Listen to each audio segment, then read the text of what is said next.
महाराष्ट्र शासनाची जबाबदारी असते की जिथे कुठे अन्याय झालाय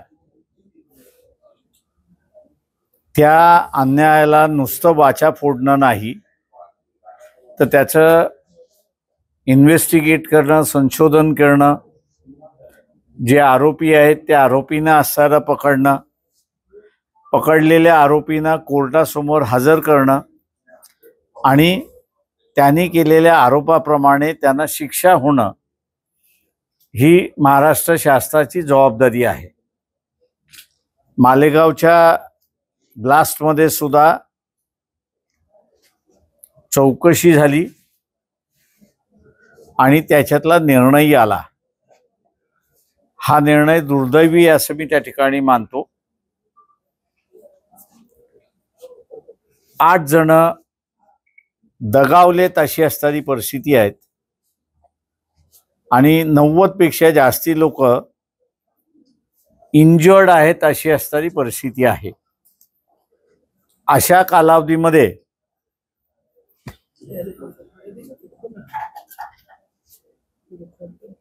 महाराष्ट्र शासनाने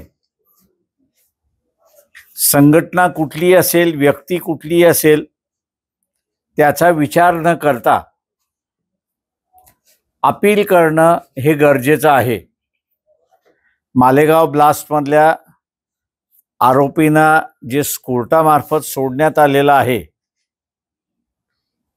ते ट्रायल कोर्टाने सोडलेलं आहे। हा ट्रायल कोर्टाचा निर्णय योग्य आहे की नाही याच्याबद्दल अपील होणं गरजेचं आहे। ज्या प्रमाणात ट्रायल कोर्टमध्ये एखाद्याला फाशीची शिक्षा झाली किंवा जन्मठेपाची शिक्षा झाली तर ती ताबडतोब त्याला दिल्या जात नाही, तर हायकोर्टामार्फत ती कन्फर्म केल्या जाते अशी परिस्थिती आहे।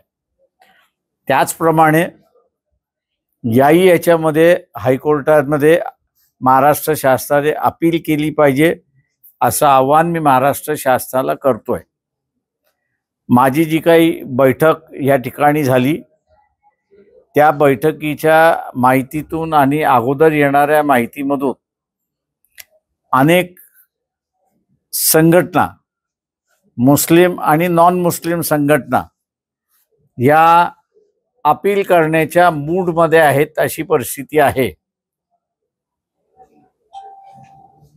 या संघटनात्मक जो अपील होण्याचा भाग आहे मुस्लिम आणि नॉन मुस्लिम संघटनांचा, त्यांच्याबरोबर आम्ही असा संवाद साधणार आहोत आणि संवाद साधून त्यांनी एकमेकांशी कोऑर्डिनेट करत,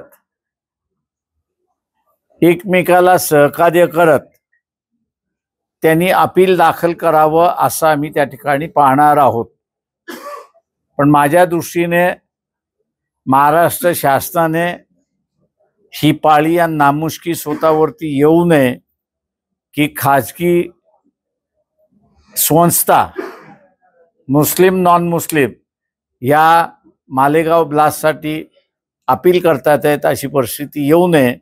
महाराष्ट्र शासनानेच हे अपील करावं, पण त्याच्याच बरोबर एक मुभा द्यावी की जे 8 विक्टिम्स आहेत त्यांचे जे नातेवाईक आहेत त्यांना त्यांच्या मर्जीतले वकील ही लावण्याची संधी त्या ठिकाणी देण्यात यावी। महाराष्ट्र शासन गंभीररित्याने याच्यावरती विचार करेल अशी मी अपेक्षा बाळगतो आणि यातून एक योग्य तोडगा निघेल असं मी त्या ठिकाणी मानतो।